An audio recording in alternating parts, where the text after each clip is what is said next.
Hello and welcome to the Climate Economy from the Hindu. I am your host T. Ramakrishnan reporting from Chennai for this episode. I cover a range of beats and one of them is Tamil Nadu's crucial transport sector. As has been pointed out on this show, the transport sector is also the second largest contributor to carbon emissions in India, because of which several states nationwide have been attempting to decarbonize it with multi-pronged strategies. One of them is to reduce public transport's carbon footprint. Come April, Chennai would be introduced to a new fleet of 500 electric buses that the state has procured for its public transport corporation, MTC Chennai Ltd. This would make Tamil Nadu the fifth state after Karnataka, Telangana, Maharashtra and Delhi to deploy e-buses as part of the state's transport sector decarbonization efforts.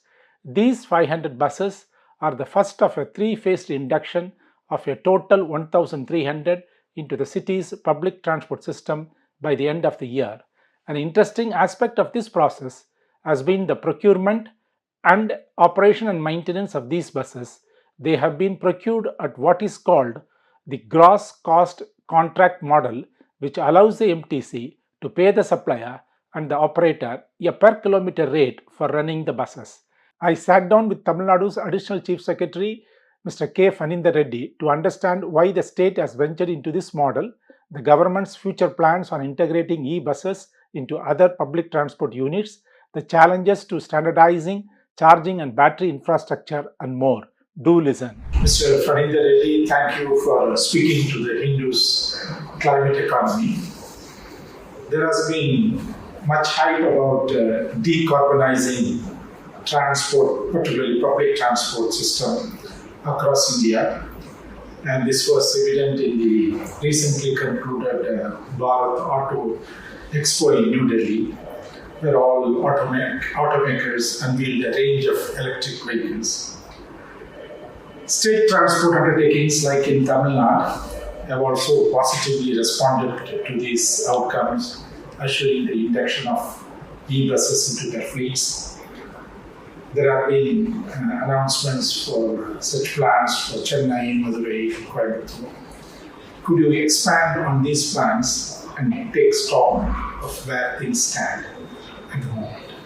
We have started procurement of e-buses a bit late, but both on the technology front and the procurement model are new to us. We have adopted the GCC model of procurement, wherein we would be selecting a vendor and would be paying only per kilometer cost, and there is no capital cost outgo for the corporation. So this is under a World Bank program, wherein we have signed a performance agreement with the World Bank. I mean, it's between MTC government. MTC would deliver on the performance parameters, and the government would give grants to MTC. In the first stage, MTC has procured about 500 buses under the GCC contract method, and we are expecting these buses to roll out by April. They would be starting coming to the roads by April 2025, and within 2 to 3 months all the 500 will be coming. That is the expectation. The second procurement under the GCC will also be coming to the market soon, again for another 500 buses.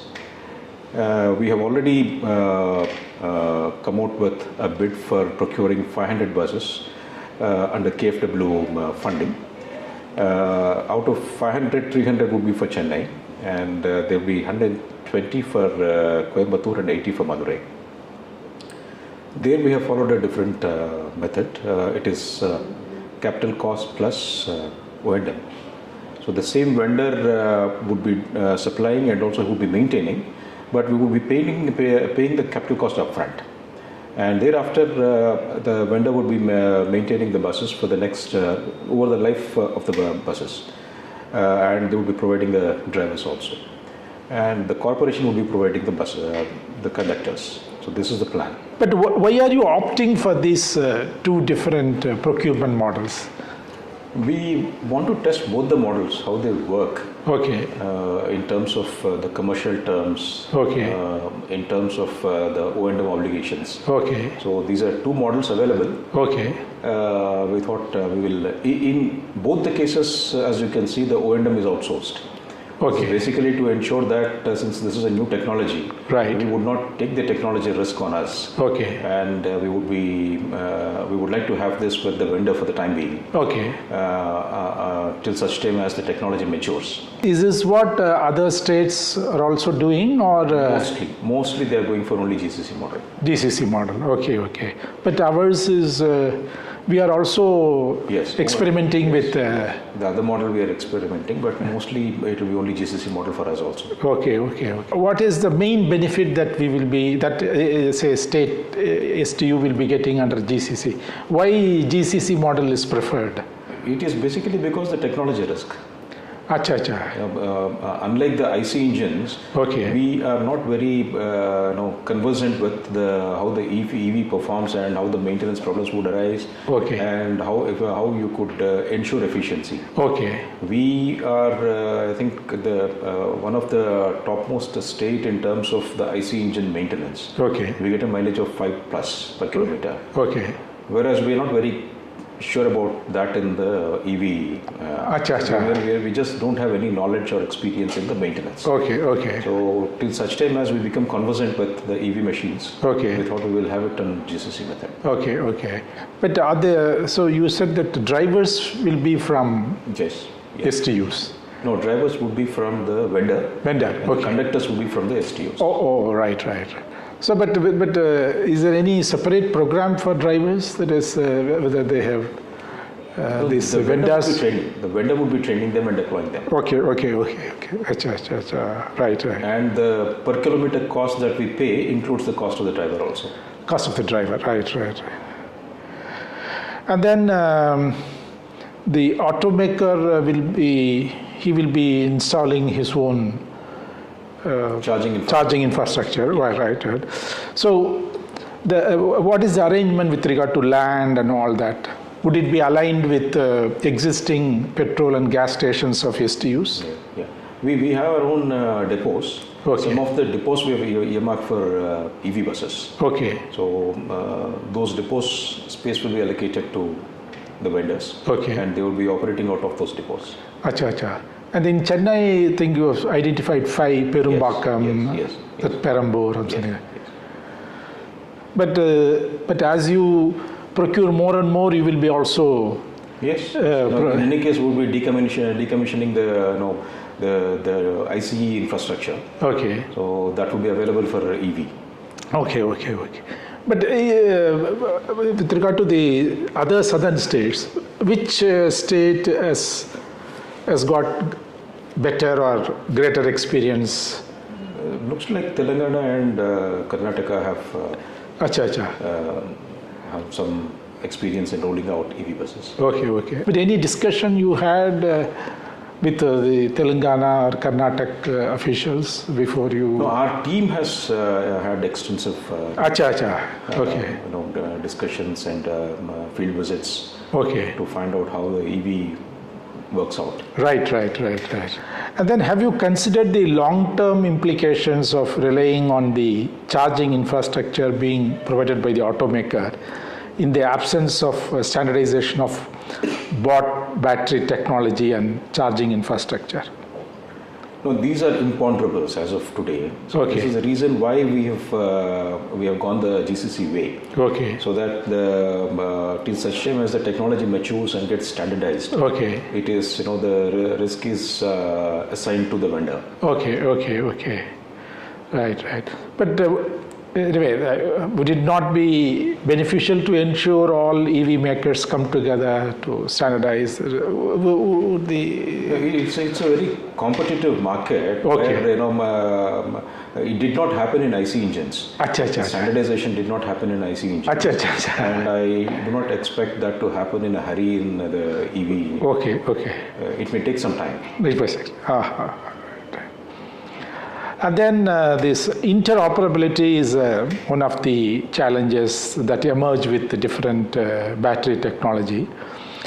And as you know, with different battery technologies on the road, each bus will have to dock at a specific automaker's facility to swap batteries. So is there any effort to unify battery technology as well? And are there models of battery swapping infrastructure? And there are two parts.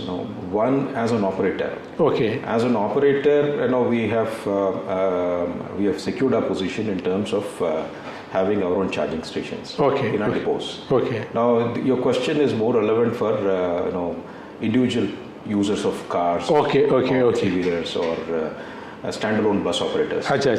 They may like to have charging stations which are not monopolized, which are standardized and then swappable, and anywhere they go, you get standard service. That's a concern on their part. As far as the operator, like a big operators like the STUs are concerned, I think it is standardized. Okay. But is there any? Do you visualize that the scope of offering services to private transport operators at one point of time? Certainly there is a need for standardization, because now the government of India is also coming up with assistance for charging infrastructure. Okay. So when a common program has come for charging infrastructure, it makes sense that there is some kind of a standardization across the vendors, so that the users do not, it becomes more convenient for the users. Right. Totally, how many buses in a matter of, say, next 3 years? So by 2028, how many EVs will be operating? Will be operated by STUs? We can straight away look at about 1,300 by the end of calendar year 2025. Okay. 1,300. And after that, I think we can expect about 500 to 750 every year. This will be initially, we'll be able to look at only the town service. Okay. Because we will be having the battery capacity limitations, and hence it will be the town services which would lend themselves for electrification. Okay. Thereafter, we can consider the long distance intercity buses. That will be sometime. Okay. And you will also be, say, in Madurai and Coimbatore, this battery infrastructure you will also be taking up. But this the inter-zonal councils, let's say Southern Regional council meeting. Do we discuss this kind of subjects, or only law and order, or social, or if there are any issues between the states, if there are any issues pertaining to a particular program with the union government, then we can use that forum to raise. As such, yes, we do have some issues, and we have raised those issues with the union government. And it's being considered properly. So we may not have any issues to be raised in the Southern Regional Council on the EV front. No, but since you in the beginning you said that it's a fairly grey area, and then we will have to have new knowledge in such a field. So would it not be better if there is a structured program of interaction or a sharing of experiences among states which are going ahead with... This is happening. This is already happening at the union government level. They have already come up with the PM E-Bus and the PM E-Drive program, where they are looking into the technology, the battery technology, and the charging infrastructure, the commercial aspects. All these aspects are being looked into, and they have come to a certain level of maturity. Going forward, I think they'll further improve. Okay. But you said some issues were raised with this. Like, can you give any illustration of the issues? It was about the payment security mechanism. The union government programs. They have addressed those issues. Thank you for watching this interview. Do subscribe to the Hindus channel for more videos.